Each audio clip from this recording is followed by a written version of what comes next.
itu dilakukan di kamar dan diambil cairannya banyak juga, ternyata sampai 600 cc gitu ya. Katanya dokternya, gimana Bu? Katanya kalau misalnya udah diambil cairannya itu udah enakan gitu.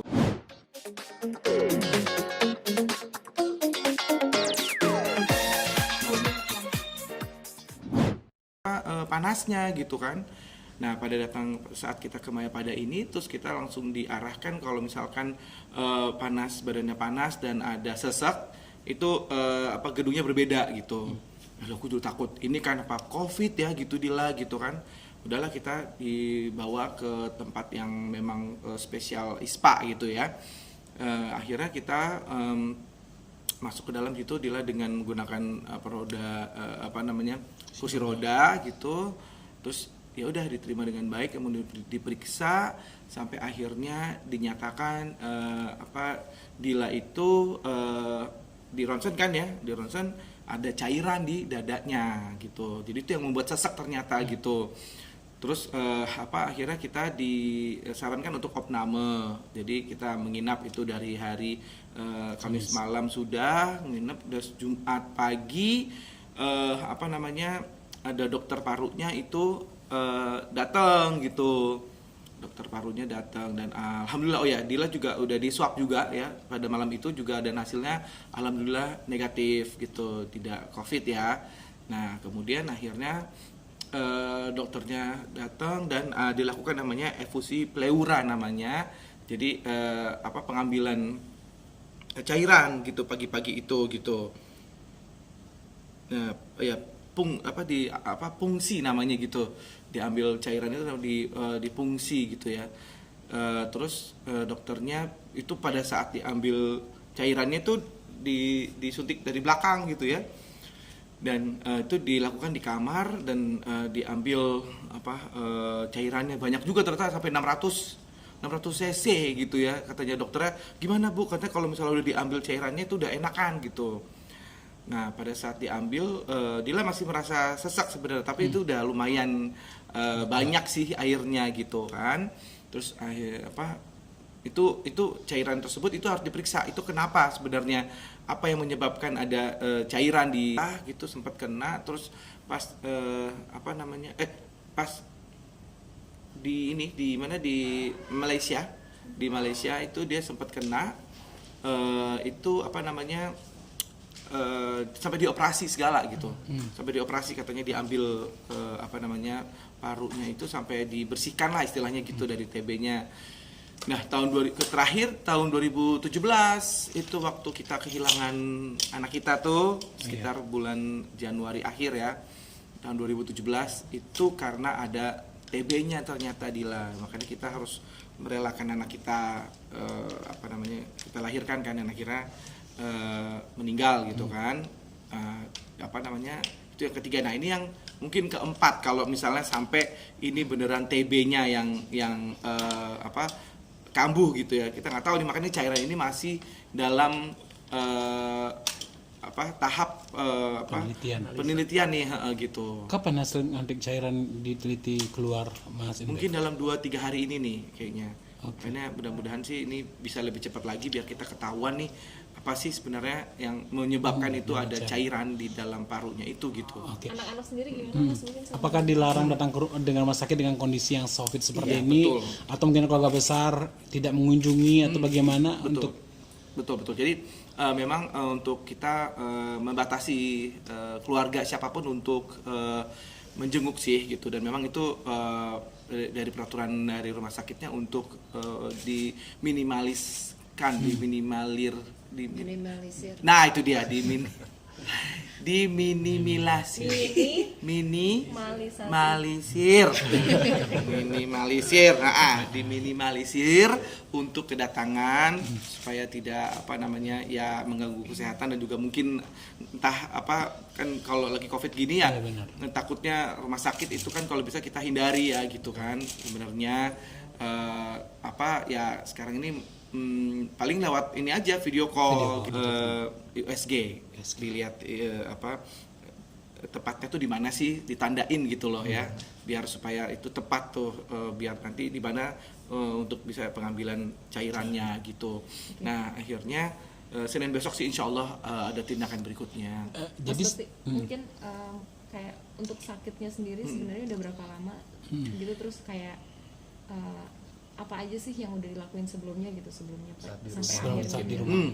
Ya selama di rumah sih Dila walaupun agak nyesek sedikit gitu, dia kok tadi kalau naik tangga tuh terus sengal-sengal gitu, terus kalau bersihin apa terus keringet dingin gitu, terus agak panas badannya ya, itu pakai itu aja apa namanya ibuprofen gitu. Nah jadi sebelum kita ke BPJS ini kita sempat lakukan apa namanya, kita ke dokter keluarga kita lah gitu istilahnya ya.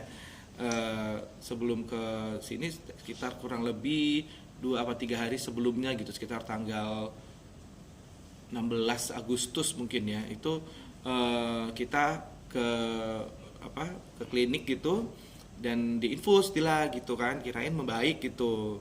Terus ininya dia tuh apa namanya, belakangnya itu sakit banget gitu kan. Nah itu sama dokter kita itu disuntik untuk supaya nggak sakit ininya, belakangnya hilang ternyata, tapi kok masih nyesek ya gitu, kenapa ini gitu. Ya udah akhirnya kita coba langsung deh kita ke UGD yuk gitu, kita ke Mayapada gitu, kita coba ke sini gitu. Jadi ya usahanya sebelumnya sih ke itu ya, ke dokter klinik dulu gitu, dan ternyata dibilangnya emang kita belum cek darah dan semuanya belum kan, jadi kita belum tahu, jadi baru buat nambah tenaga dia aja supaya nyaman gitu. Tapi ternyata nggak, kurang tindakan itu mungkin belum bisa membuat Dila sembuh gitu, dan ternyata memang lagi COVID gini ya, dan takutnya rumah sakit itu kan kalau bisa kita hindari ya gitu kan. Sebenarnya ya sekarang ini paling lewat ini aja, video call gitu. Terus kemudian untuk anak-anak sendiri video call terus gitu. Dila sudah kangen banget sama anak-anak gitu ya. Aduh aku kangen banget sama anak-anak, apa aku pulang dulu apa gini. Loh jangan, ini mendingan kamu benar-benar selesai ya, insya Allah baru bisa. Dia kepikiran sama itu sekolah online-nya kan. masih mikirin anak-anak gitu, ya ampun ya. Tapi anak-anak sendiri jauh dari mamanya seperti apa? Ya mereka sempet pokoknya kangen banget pastinya ya, sering pokoknya tiap hari itu pasti ada video call sama anak-anak itu, sehari bisa 2 kali malah, bangun pagi terus mau malam itu kan kadang suka. Terus anak-anak suka ibunya tuh tetap pengen anaknya tuh belajar gitu ya, dan khususnya di sekolah kita ini kan Global Islamic School ini ya hafiz Quran gitu kan, ininya kan salah satu studinya gitu kan. Nah jadi paling tidak mereka harus hafal Al-Quran nih gitu. Nah surat-surat itu yang tugas dihafalin itu terus ditanyain sama ibunya gitu, dan anak-anaknya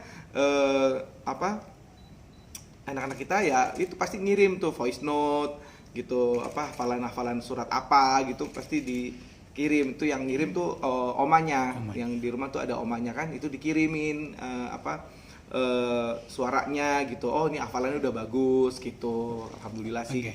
Baik, dari sedikit flashback tadi kan sempat klinik keluarga, terus akhirnya lari ke rumah sakit Mayapada dengan kondisi Sofir seperti ini. Sempat nggak sih menyangka awal mulanya istri kena Sofir atau bagaimana? Khawatir. Terus akhirnya membuat dirimu gimana ya? Mau dekat salah, mau jauh salah atau bagaimana ini? Jadi gini, aku sempat udah swab duluan sebelum Dila soalnya agak takut tuh kalau di swab karena sakit kan gitu. Aku panggil dari home care 24 tuh datang, dia dari tes swabnya itu, terus Dila yang belum kan. Nah pada saat Dila mulai sesek gitu, ada sih kekhawatiran itu gitu ya. Tapi entah kenapa kok kayaknya gak ada rasa yang gimana-gimana gitu, mau menjauhi atau apa gitu. Malah aku tetap aja cium dia, tetap aja ngerawat dia gitu ya, tetap aku urusin gitu pada saat dia butuh aku gitu ya. Jadi alhamdulillah pada saat akhirnya ketahuan nggak COVID ya, bersyukur lagi lebih gitu kan. Nah jadi ada kepikiran karena ini mungkin ada tanda-tanda itu gitu kan, ya, sesak nafas, demam gitu. Karena itu udah ada tanda-tandanya itu salah satu indikasinya gitu. Tapi ternyata alhamdulillah bukan gitu. Kak Bekti, hari ini kan tindakannya lagi ya. Ya. Mungkin tindakannya apa aja sih yang akan dilakuin di kesehatan? Untuk hari ini hanya di USG dulu. Jadi di USG diliatin airnya ini nih, cairannya ini nih ada di letaknya tuh di mana sih? Nanti ditandain gitu. Nanti kemudian besokannya hari Senin baru dokter akan mengetahui dan langsung melakukan tindakan fungsi gitu ya. Jadi pengambilan cairan itu gitu. Berapa banyak lagi cairan perkiraan dari dokter? Kan sebulan sedot sampai 600 cc. Nah, yang sekarang Allah banyak diri diambil. Iya. Itu pakai apa namanya? Yang gede itu tuh, suntikan yang gede itu tabungnya diambil serot, dibuang ya Allah. Mohon maaf ya maksudnya airnya emang agak kayak pipis gitu kayaknya ya, kuning-kuning gitu ya. Tapi nggak berbau gitu. Jadi lumayan banyak ini ya gitu. Itu kata dokternya ini kalau seharusnya kalau misalnya itu udah diambil cairannya enakan tuh nafasnya gitu. Dan ternyata emang ada di keluarga aku kasih tahu kan bahwa Dila tuh seperti ini. Jadi ada dari keluarga aku sepupunya papa gitu pernah mengalami itu gitu. Jadi ya bukan hal yang maksudnya menurut aku ini yang bukan yang berbahaya ya. Jadi mungkin tapi kalau didiemin aja juga ya pastinya juga akan bilangnya emang kita belum cek darah dan semuanya belum kan. Jadi kita belum tahu, jadi baru buat nambah tenaga dia aja supaya nyaman gitu. Tapi ternyata nggak kurang perlu tindakan tindakan itu mungkin belum bisa membuat Dila sembuh gitu. Dan ternyata memang ketahuannya adalah si cairan itu. kalau boleh sedikit jadi diagnosa penyakit apa, Mbak Dila? Ada cairan di dalam paru-parunya gitu ya. Oke. Gitu. Itu sih. Kondisi Mbak Dila sendiri sekarang mungkin seperti apa sih Mas Bekti? Sekarang sih kemarin sempat masih lemas gitu, tapi sekarang masih sesak sih. Hari ini sih udah bisa mulai makan, udah enak, udah bisa ngobrol-ngobrol, bisa ketawa-ketawa gitu, udah bisa. Tapi ya itu masih kadang kalau dia jalan ke kamar mandi itu masih suka tersengal-sengal gitu ya, suka cepet capek gitu. Karena mungkin masih ada si cairan itu ya gitu.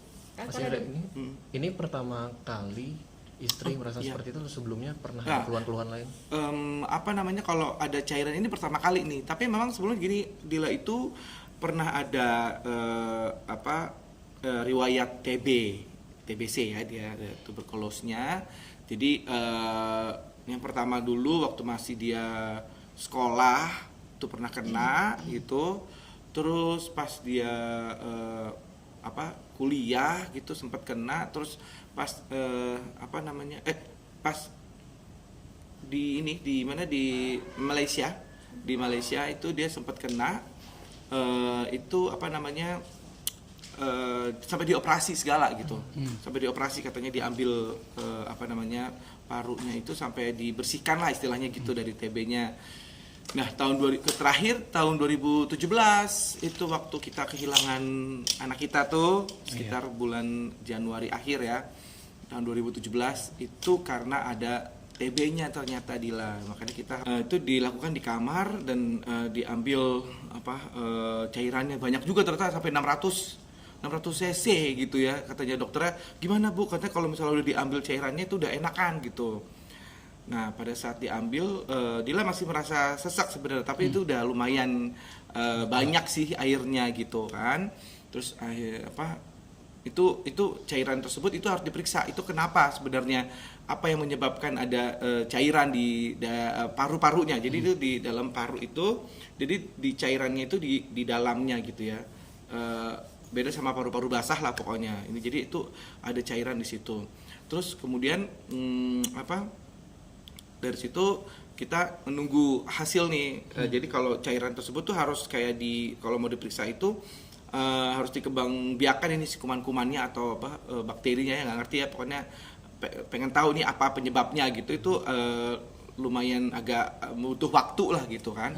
Akhirnya Jumat itu diambil airnya, jadi masih harus ada tindakan berikutnya gitu sebenarnya kalau memang masih sesek ya Dila gitu. Dan hari Sabtu masih observasi kemarin dan ternyata Dila masih sesak ternyata. Nah, hari Minggu ini kita akan melakukan tindakan berikutnya, yaitu nanti di USG nanti ditandain kalau misalnya memang kemarin itu hari Sabtunya itu sempat di ronsen lagi untuk melihat keadaan airnya itu seperti apa, dan ternyata masih ada airnya, masih ada sisanya gitu, dan memang Dila memang rasa masih sesak nih di dada dia itu di bawahnya, dan memang harus disedot lagi nih gitu. Jadi